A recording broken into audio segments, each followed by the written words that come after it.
आज पुनः ये यहाँ पर आए हैं। पिछली बार जब ये आए थे, इनके साथ मंच पर ठीक बगल में मेरे नेता, मेरे पिता आदरणीय रामविलास पासवान जी मौजूद थे, पर आज ये उनकी भूमिका में है। जैसे पापा उस वक्त आशीर्वाद मुझे दिया करते थे, आज इनसे वही आशीर्वाद मुझे प्राप्त हो रहा है। लंबे समय के बाद बिहार का सौभाग्य जगह है कि हम लोग को डबल इंजन की सरकार मिली है। डबल इंजन की सरकार के लाभ आप लोगों को बताने की जरूरत नहीं है। बगल का राज्य उत्तर प्रदेश देख लीजिए। हम एक ऐसे प्रत्याशी का चुनाव करें जो केंद्र सरकार में भी सहभागी हो और राज्य सरकार में भी उनकी सहभागिता हो। कौन सा छाप है यहाँ पर? हाँ, हेलीकॉप्टर छाप। अभी रक्षा मंत्री जी आए हैं हेलीकॉप्टर से। हेलीकॉप्टर छाप पर बटन दबाकर अपना आशीर्वाद देना। आशीर्वाद है ना? एक बार दोनों हाथ उठाकर अपना आशीर्वाद दे दे। साथियों, आज जब लोकसभा चुनाव की इस पूर्व संध्या पर हम लोग यहाँ पर मौजूद हैं, कई बातें हैं जो आप लोगों से साझा करनी है, पर कई बातें उनमें से ऐसी हैं जो आप लोग जानते थे। पहले चरण का चुनाव चल रहा है और आप सब ने इस बात का मन बना लिया है कि पुनः मौजूदा प्रधानमंत्री जी को तीसरी बार देश का प्रधानमंत्री बनाना है। इसमें कहीं कोई संदेह नहीं है, इसमें कहीं कोई विचार की बात नहीं है। ये पूरे देश ने इस बात का मन बना लिया। देश के जिस जिस कोने में हम लोग गए, जहां जहां पर हम लोग जाने का काम कर रहे हैं, बिहार की जिस जिस विधानसभा में हम लोग जाने का काम कर रहे हैं, हर एक जगह से, हर लोकसभा से ये बात स्पष्ट है कि बिहार की 40 की 40 सीटें हम लोग जीतने जा रहे हैं। जरूरी है प्रधानमंत्री जी का तीसरी बार देश का प्रधानमंत्री बने। ये एकमात्र ऐसे प्रधानमंत्री हैं जिन्होंने देश की अर्थव्यवस्था को मजबूती देने का काम किया। जब देश की अर्थव्यवस्था मजबूत होती है, आज से पहले हम में से कोई नहीं जानता था कि भारत की अर्थव्यवस्था कौन से पायदान पर है, पर जब आज पिछले 10 सालों में प्रधानमंत्री जी के नेतृत्व में देश की अर्थव्यवस्था दुनिया की 5वीं सबसे बड़ी अर्थव्यवस्था बनी। जब देश की अर्थव्यवस्था मजबूत होती है तो एक राज्य का राजस्व बढ़ता है। जब राज्य का राजस्व बढ़ता है तो हर क्षेत्र का आर्थिक विकास होता है, और जब क्षेत्र का आर्थिक विकास होता है तो हर गरीब व्यक्ति के हाथ में ज्यादा कमाई आती है, प्रति व्यक्ति आय में इजाफा होता है। इसके लिए देश की अर्थव्यवस्था का मजबूत रहना जरूरी है। लक्ष्य अगले 5 साल में देश की इस अर्थव्यवस्था को तीसरे नंबर की अर्थव्यवस्था पर लेकर जाना। हमारे प्रधानमंत्री जी ने जहां देश की अर्थव्यवस्था को मजबूत करने का कार्य किया, तो वहीं महिलाओं के सम्मान के लिए शौचालय भी बनवाने का काम किया, महिलाओं की सुरक्षा के लिए उज्ज्वला योजना देने का काम किया। वहीं कोई गरीब व्यक्ति आर्थिक अभाव के कारण इलाज से वंचित न रह जाए, उज्ज्वला योजना भी देने का काम किया।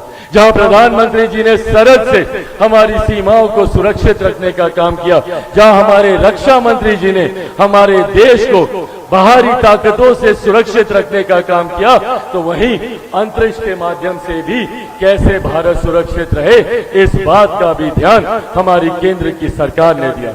आज हम बिहारियों की जिम्मेदारी और ज्यादा बढ़ जाती है। एक लंबे समय के बाद बिहार का सौभाग्य जगह है कि हम लोग को डबल इंजन की सरकार मिली है।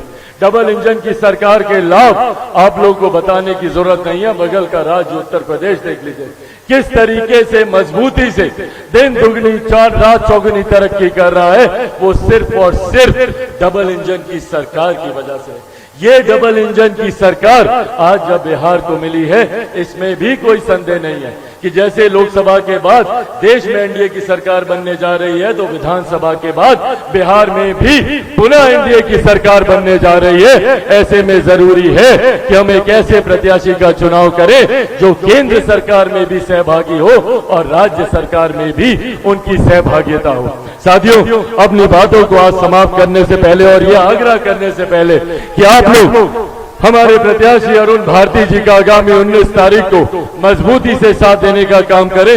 मैं एक छोटा सा वाक्य आप लोग के संज्ञान में मेरे रक्षा मंत्री जी को लेकर देना चाहता हूं। आप सबकी जानकारी में है कि 2016 में एक बहुत बड़ा संकट हम लोगों के ऊपर आया था, जब यही लछवाड़ भगवान महावीर की जन्मस्थली में भगवान महावीर की 2600 साल पुरानी मूर्ति चोरी हो गई थी। उस वक्त देश के गृह मंत्री की भूमिका मजबूती से मौजूदा रक्षा मंत्री जी निभा रहे थे।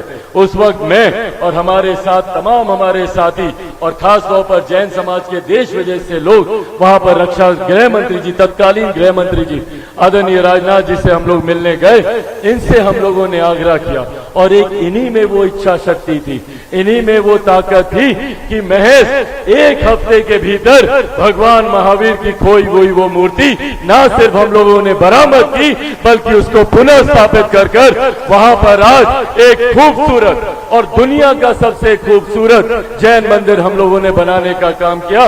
उसके बगल में 108 बेड का हम लोगों ने अस्पताल भी खोलने का काम किया।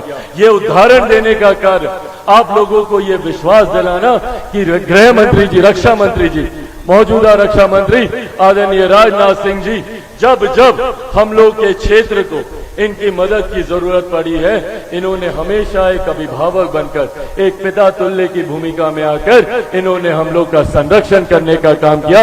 आज पुनः ये यहाँ पर आए हैं। पिछली बार जब ये आए थे इनके साथ मंच पर ठीक बगल में मेरे नेता, मेरे पिता आदरणीय रामविलास पासवान जी मौजूद थे, पर आज ये उनकी भूमिका में है। जैसे पापा उस वक्त आशीर्वाद मुझे दिया करते थे, आज इनसे वही आशीर्वाद मुझे प्राप्त हो रहा है। एक बार पुनः दोनों हाथ उठाकर जोरदार ताली से रक्षा मंत्री जी का स्वागत करें। और 19 तारीख को 2 नंबर पर कौन सा छाप है यहाँ पर? हाँ, हेलीकॉप्टर छाप। अभी रक्षा मंत्री जी आए हैं हेलीकॉप्टर से। हेलीकॉप्टर छाप पर बटन दबाकर अपना आशीर्वाद देना। आशीर्वाद है ना? एक बार दोनों हाथ उठाकर अपना आशीर्वाद दे दे। बहुत बहुत धन्यवाद साथियों। जय हिंद, जय बिहार, जय जम्मू।